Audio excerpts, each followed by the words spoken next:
alamin hamdan na'imin hamdan syakirin ala alamin wa mujibis sa'idin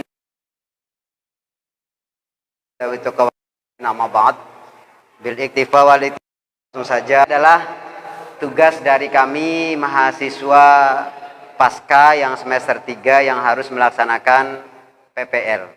Sehingga kebetulan pada malam hari ini kami berdua melaksanakan tugas kewajiban menyampaikan materi dari pendidikan agama Islam. Gitu ya. Alhamdulillah. Dan selalu saya ingat dan ini harus diungkapkan. Pepatah itu tak kenal maka tak sayang. Jika tak sayang maka tak ada kesan. Sehingga saya datang tidak membawa kesan. Maka dari itu kita perkenalan dulu. Nah, teman-teman yang mudah-mudahan diberkahi oleh Allah, nama asli saya Sidik. Ada panjangnya, nggak ada pendeknya. Cukup segitu saja. Antik ya? Panjenengan melihat muka saya ini kan tampak usianya masih 28 mungkin ya. Panjenengan nggak ada yang nyangka. Ternyata saya kelahirannya 1984. Usianya sama dengan kakek panjenengan mungkin. Sesepuh. Ya kebetulan saya usianya 84 berarti 39. Saya asli orang Indramayu, Jawa Barat yang bahasanya adopsi dari yang terobsesi dengan bahasa Lugue sehingga bahasanya jelas. Begitu. Di Indramayu, riwayat pendidikan saya MI MTS itu di Indramayu dan kebetulan MA saya di Kediri di Lirboyo. Terus saya melanjutkan S1 di Jember. Dulu namanya IAIN. Sekarang namanya UIN khas. Iya, Universitas Islam Negeri ya. Dulu namanya saya masuk itu namanya IAIN. Sekarang jadi Dewan Konsulat FMAA, Kepala Madrasah juga, Tim Divisi Jamiah LDNU Jember dan jadi Sekretaris LDNU Jember. Itu sedikit tentang saya. Nah, dari sini panjenengan tahu, oh berarti yang di depan panjenengan ini suka jalan-jalan kayaknya. Iya. Suka jalan-jalan. Jadi usia saya 39, tapi karena usia istri saya itu masih muda banget. Istri saya itu sekarang ini Februari depan itu usianya 22 tahun. Istri saya. Asik kan? Iya. Oke, ini. Konsentrasi sedikit. Sama-sama kita belajar.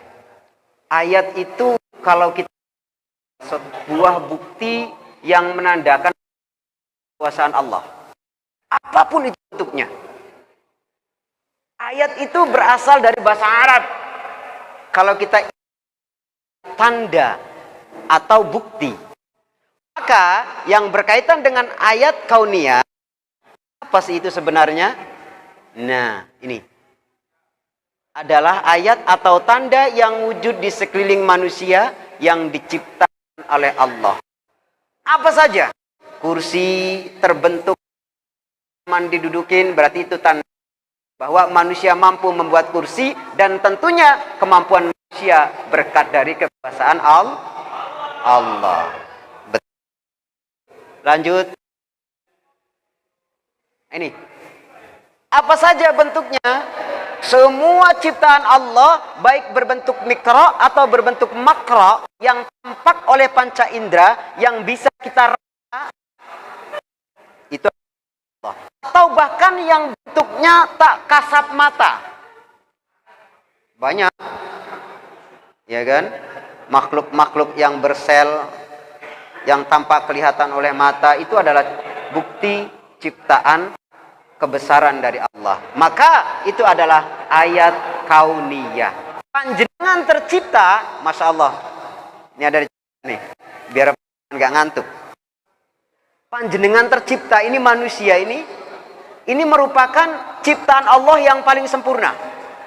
Ada yang bilang suara burung adalah suara makhluk terindah, tapi tidak.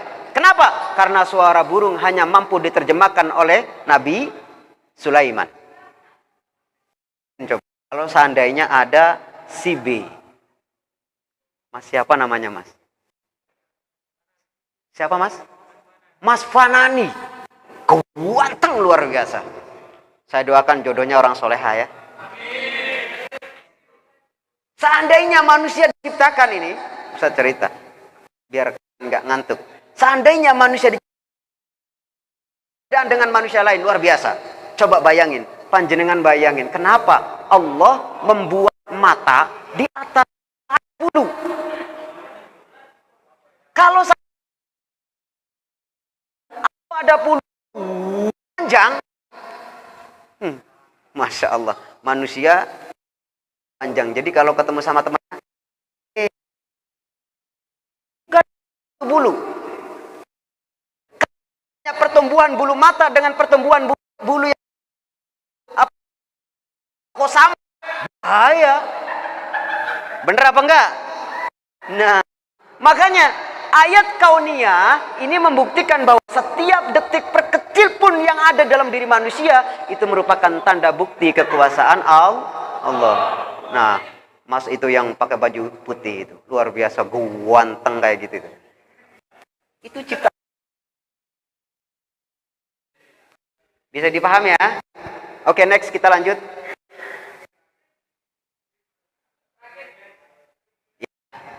5 menit lagi untuk waktu saya. Ini adalah ayat yang menjelaskan bahwa semua pecinta, semua yang kita lihat kiri kanan kita, atas bawah kita, ini merupakan bukti kekuasaan Allah. Mohon maaf nih, dalam agama Islam kita mengerti, memahami tentang sabab dan musabab.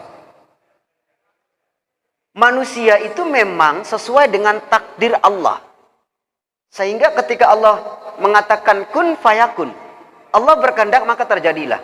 Tapi kun fayakun Allah itu ada sinergi dengan kemampuan manusia untuk berusaha. Makanya manusia diciptakan mempunyai kekuatan, kemampuan untuk berusaha. Contoh, si A belum nikah nih, tapi dia sudah wajib nih. Usianya sudah mampu, dia bayar maharnya sudah mampu, sudah kepingin nikah, berarti dia wajib. Tapi ketika dia tidak ada usaha, meskipun kata jodoh di tangan Tuhan, kalau nggak ada usaha dari kita, yang nggak jadi. Saya sering sampaikan kepada teman saya di pondok, mohon maaf, pendidikan itu adalah hak jiwa. Kejar itu hak. Kenapa? Karena dikeluarkan. Makanya mohon maaf, Ustadz ini, saya ini meskipun orang yang nggak mampu, cari kuliahan sampai S2. Coba bayangin, dari Jember, Surabaya, demi mencapai cita-cita dapat gelar magister dengan gratis.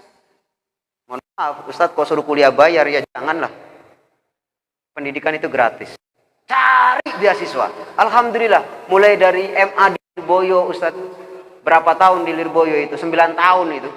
9 tahun. Nggak bayar. Bagaimana caranya? Kita punya otak. Otak kita kelola. Bagaimana caranya kita mendapatkan pendidikan? Tapi dengan biaya yang minim. Karena apa? Karena kita sadar dengan kemampuan kita. Akhirnya di Lirboyo itu jualan bakso, jualan gorengan. Pokok bisa sekolah. Sampai S1 gratis dibiayai Pak Dekarwo. S2 sekarang gratis dibiayai Bu Khofifah. Keren kan? Keren. Modalnya cuma satu, baca kitab. Fathul Mu'in. Sampun, ini adalah firman Allah ya, yang menjelaskan bahwa semua sesuatu yang diciptakan di atas muka bumi ini, yang kelihatan oleh panca mata kita dan bisa terbayangkan oleh kita ataupun tidak kelihatan, semua adalah bukti dari kebesaran Allah.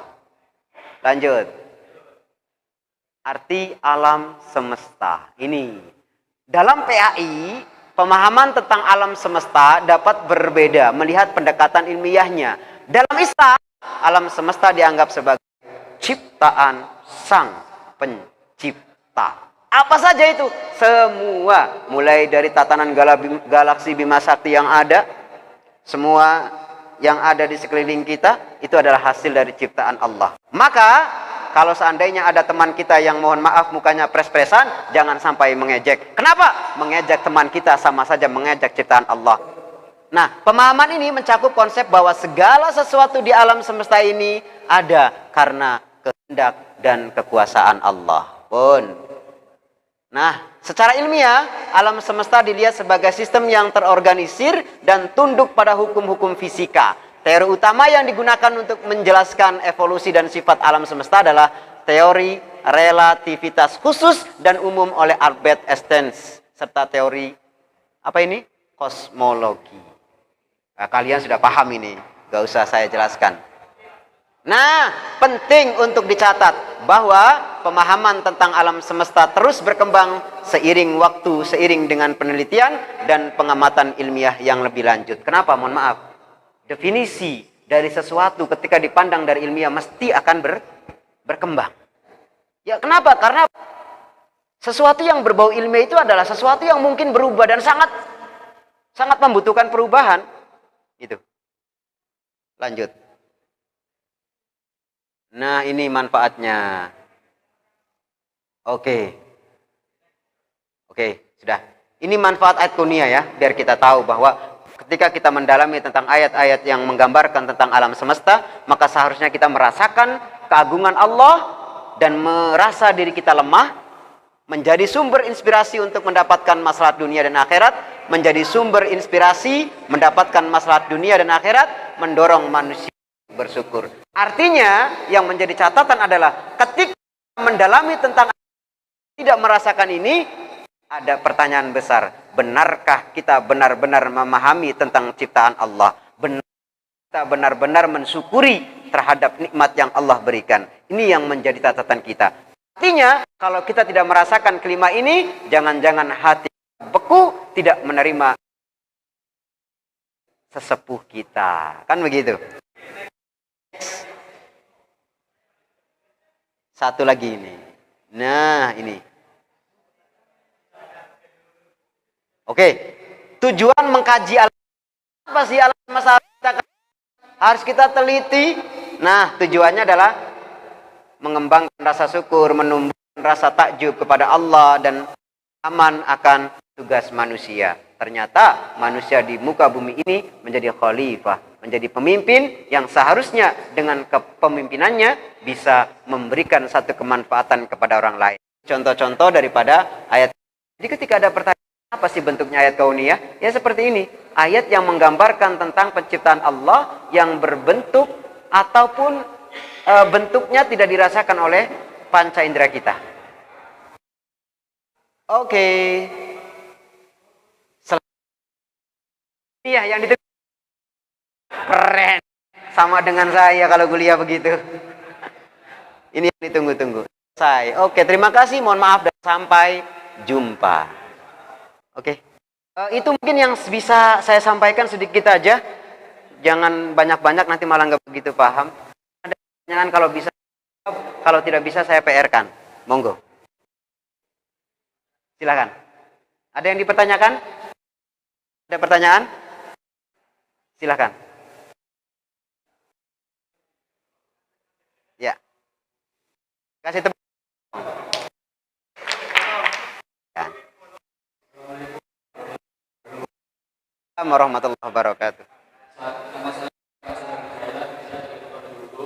Saya mau bertanya, bagaimana pendapat Islam tentang penciptaan alam semesta? Luar biasa, kasih tepuk tangan.